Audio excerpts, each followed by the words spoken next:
Hey guys, it's Stav here, and I just kind of wanted to give my raw, unfiltered thoughts. Oh my god, I'm bright. I just want to give my raw, unfiltered thoughts on these past 2 days of boxing. First of all, what a victory for the sport of boxing. Seeing some legends get in there, a lot of boxing fans getting what they want, and great on the influencer side, having some really good bouts. I kind of just want to give my thoughts on that though. I'm gonna start with the MVP card with Jake and Joshua.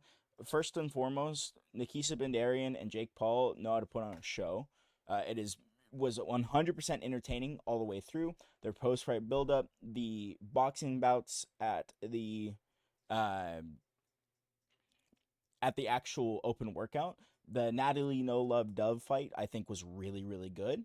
In particular, but you also had some really awesome fights on the prelims as well. Charlene Dubois, versus Kamala Panata. Yeah, that was a really good barn burner. I'm a big fan of Dubois, both of them actually.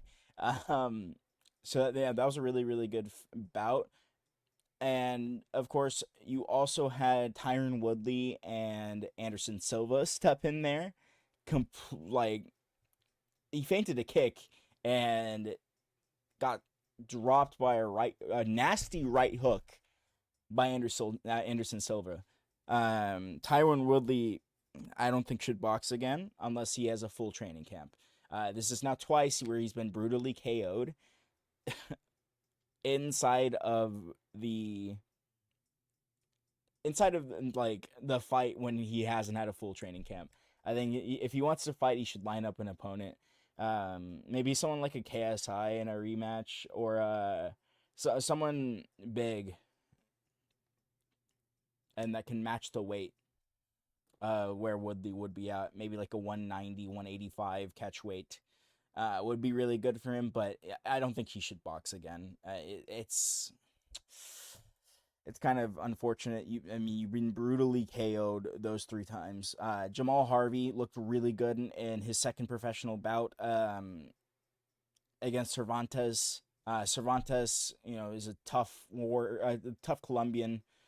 Um, he took some really big beatings, and you could tell Harvey was a little disappointed he put him down. But the Latin style of boxing, it is kind of hard to put people down, and that was a really good fight on that Joshua Anthony card, or the Jake Paul Anthony Joshua card. Um, and of course you had Elysium Baumgardner going a full 12 rounds. I cannot for the life of me remember the name of who she went up against. Layla Burdon. I think that's it. Layla showed a bunch of heart, and her getting dropped, and I think this like the sixth, eighth, somewhere in the sixth to eighth round, and getting back up and swinging was really good. Like it showed a lot of heart, and I get the full push and advocate for the 3 minute rounds. I don't love it, but if these ladies want 3 minute rounds, I'm not gonna stop them. And I'm just a random guy on the internet. What? It's kind of wild. But I did enjoy the fight. I didn't enjoy seeing Alicia Baumgardner kind of dominate, and she got that win out for her dad, who passed away last year. So big up on her. And then of course, the main event. Leading up to it, we no one really knew what to expected because of how crazy buildup, uh, you know, of Jake Paul can be. He'll say the most wild thing. He'll promise the most wild thing. But I think he knew going into the bout that it was probably gonna end in a way where it wasn't fun for him. It was gonna end in a loss. I think he probably thought he would go into a decision. But I just kind of want to talk about it. Jake Paul going 6 rounds with Anthony Joshua is very impressive. The fact that he even stepped in there as well at all, he has the biggest cojones of any athlete in the entire world. Not just in boxing, but in the entire world, any profession. He has some really big cojones. Um, I saw Anthony Joshua lose his composure against Jake Paul. I saw Anthony Joshua throw out of range shots against Jake Paul. I saw Anthony Joshua land on Jake Paul's leg or groin. I feel like he had something wrong with the lower half of his body when they collided. But it was an awful sloppy fight, which is exactly what it needed to be. Um, and Paul sixth round came around. The fact that he didn't go to sleep and like go unconscious, that shows you the heart of this kid and the chin. Even though he broke his jaw in two places, and there's Twitter videos and Twitter pictures everywhere of you seeing his teeth kind of caved in. But the fact that he one gave a post fight interview after breaking his jaw in two places, wild. Um, but yeah, he's just continuing to be the face of boxing, and good on him for taking a break. I think he should fight someone like Tony Ferguson next, or someone that is maybe more of a can, but still a notable name. Get his name back in there. Maybe another Nate Diaz fight would be really good. A kind of a pillow fisted, so he can get some confidence back, but still have a competitive bout. Um, but yeah, go take some time off. Go get married, brother. Jake Paul, very, very, very, very impressed with how he was able to make Anthony Joshua react, but it was a bad fight, and I don't think he even would say it was a good fight. It was just technically awful. For Anthony Joshua, I think he's done after that Fury fight. If he's setting his sights on the heavyweight championship of the world, I don't think he'll get there. I think he'll get crumbled by the. Uh, Honestly, I think Joseph Parker beats him, and that's kind of sad. That forward-facing pressure. The fact that Jake freaking Paul was able to make you just lose composure. I don't care if it's a 15-month layoff. You're done. Go fight Fury, get another bag, and then go fight some cans or go fight some prospects and be that gatekeeper of the division. Let Dillian White and let Derek Chisora go retire. Um, you're done. You're done, Joshua. The fact that you even had a red right here from getting sparked by Jake Paul's, or not sparked, by getting hit by Jake Paul's overhand. And I know it's boxing and the hitters get hit, right? And it's heavyweight boxing, so anything can happen. And you stopped him. You did exactly what you were supposed to do. The fact that it A went 6 rounds and B that you lost composure in there, you're done. And don't get me wrong, I do not hate Anthony Joshua. He's great. He's a great champion. He was a great champion. He's a great fighter, Olympic gold medalist. He has all the accolades. He's built like a Greek god, 6'6", good looking, and he walked out of this fight with little to no humiliation. I still think letting Jake Paul going 6 rounds is is a little ridiculous. Cut off the ring, hit him to the body, break him to the body, and then set up that right hand. You were frustrated the entire fight, and pushing him down. You could have just set up that uppercut, maybe step back. Like it's as simple as a jab to the body, step back, right hand over the top, and he is done. You land enough of those, and your opponent goes to sleep because you're 6'6", 260. That's my little side rant. um, but yeah, I posted a little tweet about that. It's just kind of my thoughts, and they still ring true. I just but fair play to both of them. They both put on a fantastic show. Biggest payday of their entire career. Netflix is growing that money business. Um, yeah, no, Netflix is definitely growing in the boxing business, and they're gonna be paying the big dollars. Um, Now moving on to the more influencer side, which is near and dear to my heart. I watched the first influencer bout between Joe Weller and KSI when I was 14, 13, and it really resonated with me seeing guys like Gibb, you know, getting that first knockout, and then KSI absolutely starching Joe Weller, or starching, beating up Joe Weller. Pretty much is all that happened. No, Misfits Mania, headed by Andrew Cobra Tate and Chase the Goat Demore. The undercards. The first two bouts, I just didn't have any connection with. Carla Jade defeating the Killer Bee. I don't forget her name. Um, a very very close fight. I'd love to see that ran back. Um, it was really really it was a good technical bout for Carla. She landed some nice right hands, but in terms of damage, I feel like Killer Bee did a little bit more. Um,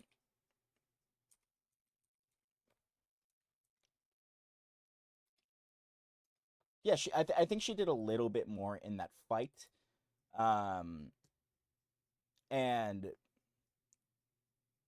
you know, it is what it is. It is what it is with them. Another notable fight was Ty Emery versus Perla Gomez. Perla Gomez walks away with a win. I want to see more Ty Emery. I think she can crack and bang. I want to see that with her and Elle Brooke, two ladies that can absolutely just go for it and swing for the fences. Ty Emery has that bare knuckle toughness that is there, and just because she lost doesn't mean I don't want to see more. She is, yeah, she can crack, she can bang, but Perla obviously the better boxer and had the better footwork, boxing acumen, jabbed her to death, and landed her shots more efficiently. You know, good, big up on Pro Gomez. Uh, Then you have Joe Laws versus Cashman. We continue to see Amir Cashman Anderson, rising to the occasion, stopping Joe Laws, and I believe the second or third round, I can't remember. It's been a long 2 days, but Amir Cashman Anderson's just fantastic, and Joe Laws has the personality to stay in misfits. That's a good fighter having the back pocket to just kind of throw out there for these people that are ready to go and ready to bang. Of course, you had Dean the Great versus Armando Vargas. Really sloppy fight. Dean the Great couldn't put away Armando Vargas. Um, I felt that Dean the Great could have stuck and moved more, but Armando Vargas is apparently built out of iron and did not get tired with throwing 40, 50 punches plus per round.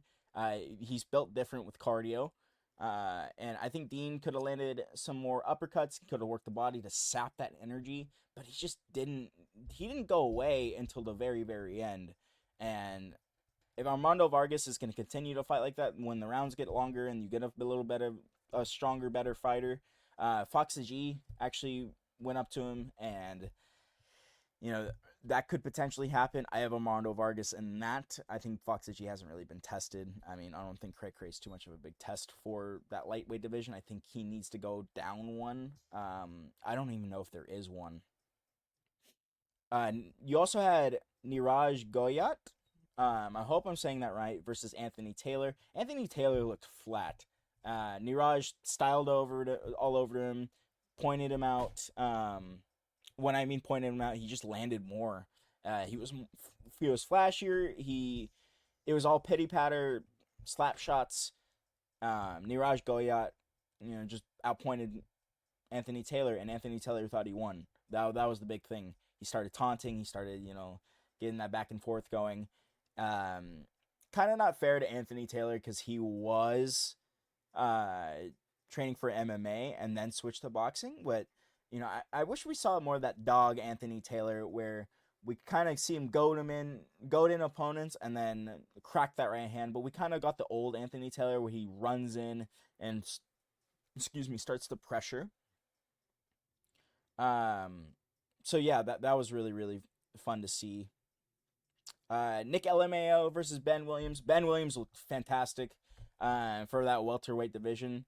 I think he should fight at least one more guy before he comes back with Jarvis. But apparently there's a tournament going on, so good for him. He was able to dominate with his speed and his quickness to getting. He just beat Nick LMAO to the punch, which Nick LMAO looked gun shy. He just didn't commit to anything until the very very very end, and that was kind of it. You know, the defense wasn't there. Nothing was clicking for Nick LMAO. And then probably the best fight of the night, you had Warren Spencer going up against Tony Ferguson. What a fight! You know, there's back and forth. Uh, Ferguson knocked down Warren with some back of the head shots. I don't know if that counted, but they were blatant back in the head shots, and if they need to be counted, they probably should count that as an illegal punch. But don't get me wrong, Warren Spencer got absolutely cracked on the side of the head, but then came back fucking fighting, baby.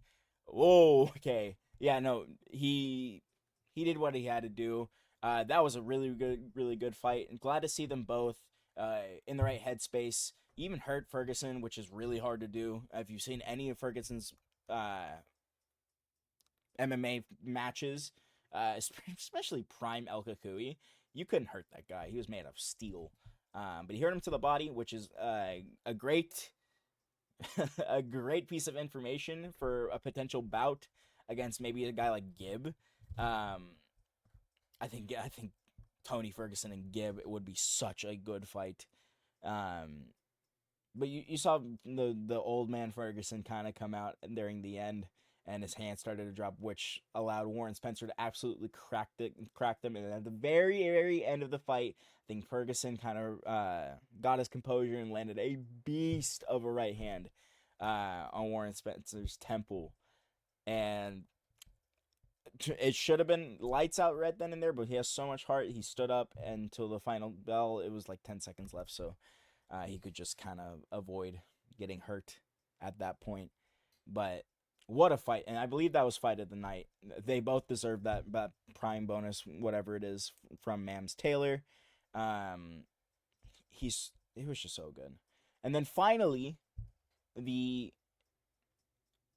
main event of Misfits, fight before Christmas, Misfits Mania, was Andrew Tate versus Chase Demore. And oh my lord, this fight was awful.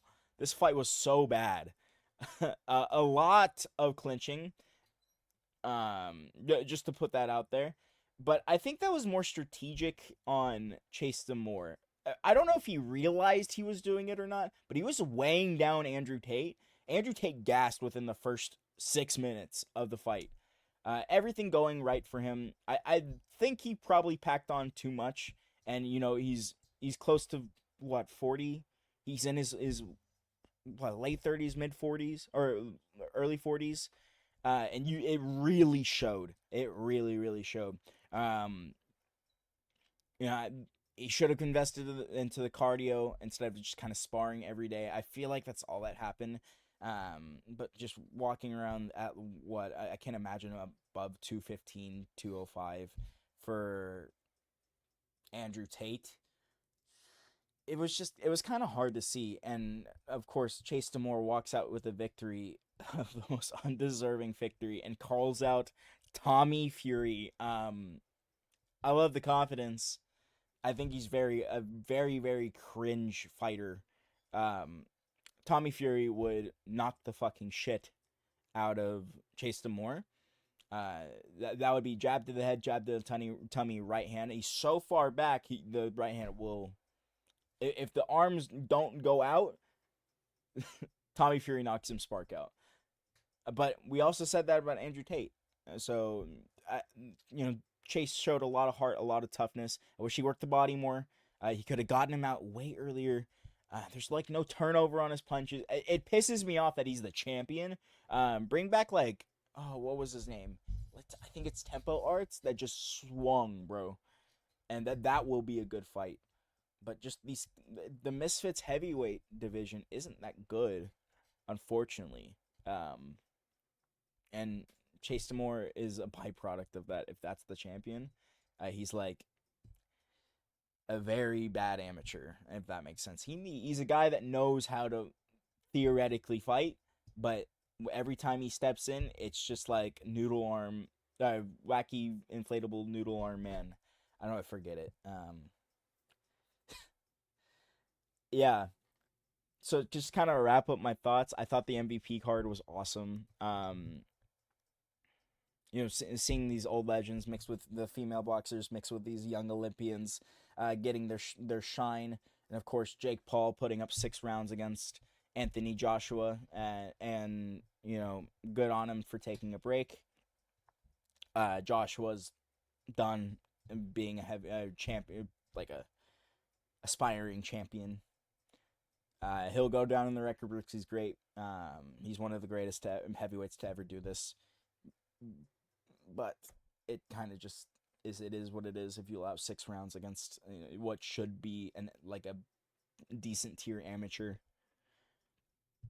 and then the Misfits card, you had a really good fight with Warren Spencer and Tony Ferguson. I think Ferguson Gibb would be fantastic. I think Fox G gets crushed by Armando Vargas, but and Dean the Great has a lot of things to worry about and talk about. And I think Andrew Tate probably shouldn't fight again unless he drastically reinvents himself with his hands more up and his cardio there. But yeah, let me know what you think in the comments. Like, subscribe. Yeah, just let me know what you want to see next. Come join the Discord. Link's going to be in the description. I also stream on Twitch. Come join me there. Anyways, guys, peace.